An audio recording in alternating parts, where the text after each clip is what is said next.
जग्गू कौवा बहुत शरारती कौवा था। वो जंगल के हर छोटे और बड़े पक्षी को तंग करता था। सभी पक्षी जग्गू की वजह से बहुत परेशान थे। जग्गू जब छोटा था तो सिर्फ शरारतें ही करता था, लेकिन अब बड़ा होने के साथ ही उसने जंगल में चोरियां भी शुरू कर ली थीं।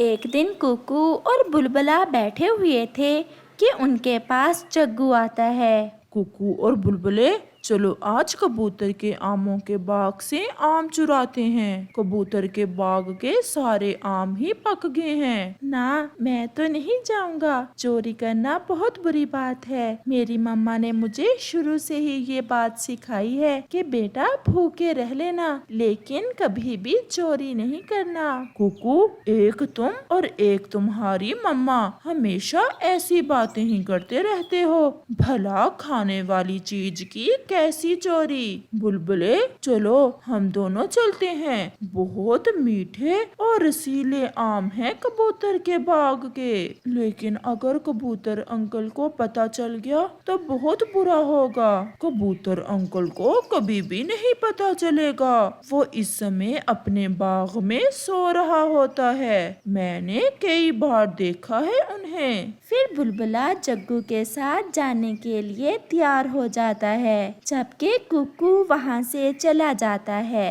जग्गू और बुलबुला आमों के बाग में जाकर एक पेड़ के पीछे छुपकर कबूतर को देखते हैं। मैंने कहा था ना कि कबूतर अंकल इस समय सोए हुए होते हैं। सोए तो हुए हैं, लेकिन अगर उठ गए तो क्या होगा? इसका हल भी है मेरे पास। वो क्या? हम ऐसा करते हैं कि कबूतर अंकल के पाँव को एक रस्सी बांध देते हैं, जिससे अगर कबूतर अंकल की आंख खुल भी गई तो वो हमारे पीछे नहीं आ सकेंगे। लेकिन कबूतर अंकल के पाँव को रस्सी बांधेगा कौन? अगर उनकी आंख खुल गई तो इस काम में तो मैं मास्टर हूँ। तुम देखना, मैं ऐसे रस्सी बांधूंगा कि कबूतर अंकल को पता ही नहीं चलेगा। फिर जग्गू चुपके से जाकर कबूतर की टांग को रस्सी के एक सिरे से बांध देता है और दूसरे सिरे को आम के पेड़ के साथ बांध देता है। देखा बुलबुले, मैंने कबूतर अंकल के पाँव के साथ कितने आराम से रस्सी बांध दी है। अब चलो जल्दी से आम तोड़ लें। फिर जग्गू और बुलबुला आम तोड़ना शुरू करते हैं। आम तोड़ते तोड़ते अचानक से बुलबुले से एक आम छूटता है और नीचे गिर जाता है। वो आम सीधा जाकर सोए हुए कबूतर को लगता है और कबूतर की आंख खुल जाती है। कौन है? कौन है? पेड़ पर कौन है? कबूतर जैसे ही उठने की कोशिश करता है तो वो उठ नहीं पाता, बल्कि पेड़ के साथ उल्टा लटक जाता है। चोर! चोर! मेरे बाग में चोर घुस आया है। मोती! मोती! जल्दी आओ। मोती, जो कि कबूतर का कुत्ता था, कबूतर की आवाज सुनकर वहाँ आ जाता है। जग्गू और बुलबुला तो मोती को देखकर ही वहाँ से भाग जाते हैं। मोती भी उनके पीछे भागता है। फिर क्या था, जग्गू और बुलबुला आगे आगे और मोती उनके पीछे पीछे। जग्गू और बुलबुला दोनों ही तेज उड़ते उड़ते थक जाते हैं। थोड़ा दूर जाकर घनी झाड़ियाँ होती हैं। बुलबुले, बुलबुले, मैं तो थक गया हूँ। चलो चलो हम इन झाड़ियों में छुप जाते हैं, नहीं तो आज ये मोती हमें छोड़ेगा नहीं।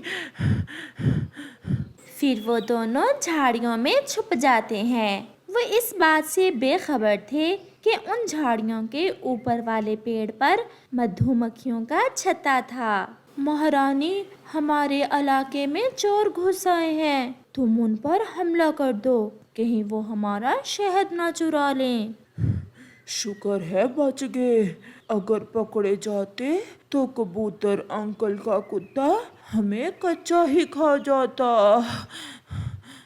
कुत्ते से तो बच गए, लेकिन अब उन मधुमक्खियों से हमें कौन बचाएगा? जरा अपने पीछे तो देखो।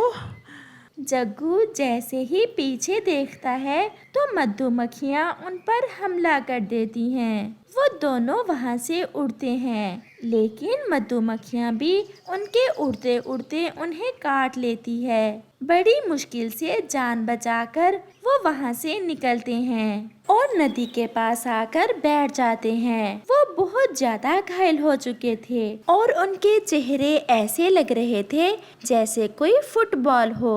थोड़ी देर में कुक्कू भी वहाँ नदी से पानी पीने आता है। वो उनकी हालत देखकर सब समझ जाता है। जग्गू और बुलबुले, क्या आम खाए हो? हाँ हाँ, बहुत मीठे और रसीले आम थे। लगता है आप दोनों ने आम कुछ ज्यादा ही खा लिए हैं। मुझे तो तुम दोनों सूजे हुए, मेरा मतलब है मोटे दिख रहे हो। जग्गू, अब मेरा भी मन कर रहा है आम खाने को। तुम तो आम चुराने में मास्टर हो, मेरे साथ चलोगे ना? ना बाबा ना, मैं अब आम नहीं खाया करूँगा। मुझे अब आम पसंद नहीं रहे। ऐसे कहते हुए जग्गू वहाँ से भाग जाता है। कुक्कू और बुलबुला उसे भागता देख हंसने लग जाते हैं। उस चिड़िया के पास सब कुछ था, सेहत, दाना, पानी, जंगल की फजाएं, लेकिन उन सब के बावजूद वो दुखी थी। वो हर समय उदास रहती क्योंकि उसका कोई बच्चा नहीं था। वो ऐसे ही उदास अपने घोंसले में बैठी थी और उसका पति उससे कहता है, चलो मीनू, आज दाना लेने नहीं जाना? क्यों ऐसे उदास बैठी हुई हो? मेरा भी मन करता है मेरा कोई बच्चा हो, मैं अपने बच्चे से खेलूं, उससे जंगल की बातें करूं, उससे प्यार करूं, उससे उड़ना सिखाऊं। मीनू, ऐसे बातें नहीं करते। प्रकृति के कामों में हमारा कोई जोर नहीं है। तुम अपना मन थोड़ा ना किया करो। अगर हमारे भाग्य में हुआ तो जरूर हमारा बच्चा भी होगा और तुम उससे खेलोगी भी। मैंने आपसे इतनी बार कहा है, पास वाले जंगल में हमारा इतना बड़ा परिवार बैठा हुआ है, हम किसी से बच्चा गोद ले लेते हैं। पता नहीं आप क्यों नहीं मानते। मीनू, कोई अपना बच्चा किसी को कैसे दे सकता है, और ना ही तुम उस बच्चे को उसकी ममता दे सकोगी। अच्छा चलो, अब देर हो रही है। और फिर वो दोनों दाना लेने निकल जाते हैं। हाय हाय, तुम कहाँ सुबह सुबह ही मेरे सामने आ गई हो? बदकिस्मत चिड़िया, हमसे थोड़ा दूर ही रहो। अगर मुझे पता होता तुम यहाँ आई हुई हो तो मैं कभी भी इस दिशा में दाना लेने ना आती। ये वो ताने थे जो मीनू चिड़िया को हर रोज सुनने को मिलते। वो तो पहले ही बहुत दुखी मारी थी, ऊपर से ऐसी बातें सुनकर कभी कभी तो उसका मन करता कि वो ये दुनिया ही छोड़ दे। वो बहुत दुखी होकर अपने पति से कहती है, चलो अब घर चलें। ऐसे दूसरों की बातों पर कान धरोगी तो बहुत मुश्किल हो जाएगा जीना। मुश्किल तो है जीना, और इससे बढ़कर क्या मुश्किल होगा। बस चलो, मुझे नहीं दाना खाना। और वो दोनों अपने घर वापस चले जाते हैं। रात काफी गहरी हो गई थी। अब सो जाओ, क्यों रात रात भर जागती रहती हो? आप सो जाओ, मुझे अभी नींद नहीं आ रही, मैं भी सो जाऊंगी। और फिर सारी रात चिड़िया की आंखों में ही गुजर जाती है। ये कोई पहली रात नहीं थी। उसे रात को मीठी नींद सोए पता नहीं कितना समय बीत गया था। वो सारी रात यही सोचती रहती कि उसका बच्चा क्यों नहीं है। वो अपनी ममता के हाथों बहुत मजबूर हो चुकी थी और आज उसने कोई बड़ा फैसला कर लिया था। और फिर ऐसे ही सुबह हो जाती है। आप जाएं दाना लेने, मेरी सेहत कुछ ठीक नहीं है। और ऐसे उसका पति अकेला ही दाना लेने चला जाता है। जैसे ही उसका पति दाना लेने जाता है, चिड़िया पास वाले जंगल की तरफ अपनी उड़ान लेती है। जल्द ही वो दूसरे जंगल पहुंच जाती है। वो ऊंची उड़ान लेती है और पेड़ों पर पक्षियों के घोंसलों में नजर दौड़ाती है। उसे एक पेड़ पर घोंसले में अंडे नजर आते हैं। वो जल्दी से उस पेड़ पर बैठ जाती है। ये घोंसला हमारे परिवार के पक्षियों का ही लगता है। इसके पास पंख भी हमारी तरह के ही पड़े हैं। मुझे माफ करना अजनबी पक्षी, मैं बहुत मजबूर हूँ अपनी ममता के हाथों। और वो ऐसा कहते हुए एक अंडा वहाँ से चुराकर जल्दी से वापस लौटती है। शाम होने से पहले ही वो वापस आ जाती है और अंडा अपने घोंसले में रखकर अपने पति का इंतजार करने लगती है। जैसे ही उसका पति वापस आता है, वो जल्दी से बोलती है, ये देखो कितनी बड़ी खुशी मिली है हमें, मैंने अंडा दिया है। उसका पति अंडा देख जैसे पागल ही हो गया था। सच में हम कितने भाग्यशाली हैं। मैं तुमसे कहता था ना, उदास ना हुआ करो। प्रकृति के कामों में किसी का दखल नहीं। देखा, अब तुम्हारा भी बच्चा होगा और तुम उससे खेला भी करोगी। कितनी बड़ी खुशी मिली है आज हमें। लेकिन चिड़िया थोड़ा नाटक करने के बाद अपना सर झुकाकर बैठ जाती है कि कहीं उसके पति को पता न चल जाए कि वो तो ये अंडा कहीं से चुरा कर लाई है। फिर ऐसे ही दिन और रात गुजरते गए। फिर एक दिन जब उस चिड़िया का पति दाना लेने गया हुआ था, उस अंडे में से धीमी धीमी आवाज सुनाई देती है और फिर अचानक से एक छोटा सा बच्चा अंडे से बाहर आता है। चिड़िया उस बच्चे को देखकर बहुत डर जाती है, क्योंकि ये बच्चा तो उसके परिवार में से नहीं था और इसलिए उसकी शक्लो सूरत भी उससे जरा भी नहीं मिलती थी। चिड़िया के तो होश ही उड़ जाते हैं। उसे समझ नहीं आ रही थी कि अब उस बच्चे का क्या करे, क्योंकि सब पक्षी और उसके पति को जब पता चलेगा तो क्या बनेगा। पास वाले पेड़ पर एक खाली घोंसले का तो उस चिड़िया को पहले से ही पता था। वो उस बच्चे को उठाकर जल्दी से उस घोंसले में चली जाती है और उसे बहुत प्यार से वहाँ रख देती है। मुझे माफ करना बच्चे, मैं तब भी मजबूर थी और अब भी मजबूर हूँ, लेकिन मैं तुम्हें प्यार जरूर दूंगी। मैं तुम्हें बड़ा जरूर करूँगी, चाहे तुम मेरे परिवार से नहीं हो।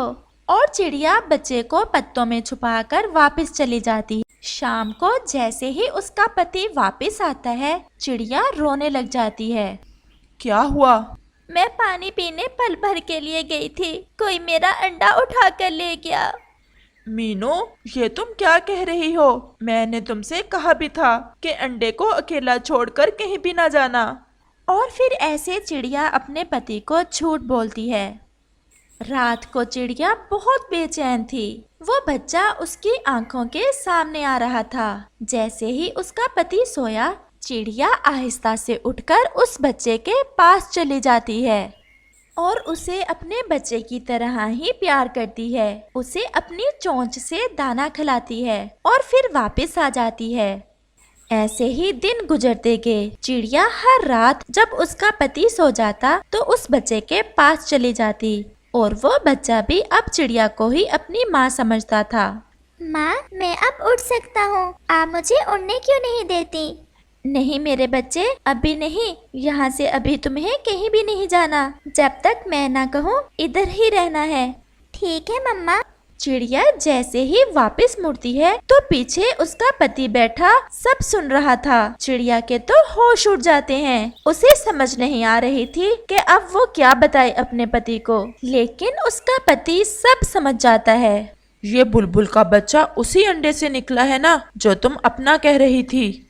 मैं पहले ही बहुत दुखी हूँ। मेरे पास आपके किसी सवाल का जवाब नहीं है। चलो उठाओ इस बच्चे को और अपने घर चलो। वो बहुत प्यार से अपनी पत्नी से ऐसा कहता है और वो उस बच्चे को लेकर अपने घर आ जाते हैं।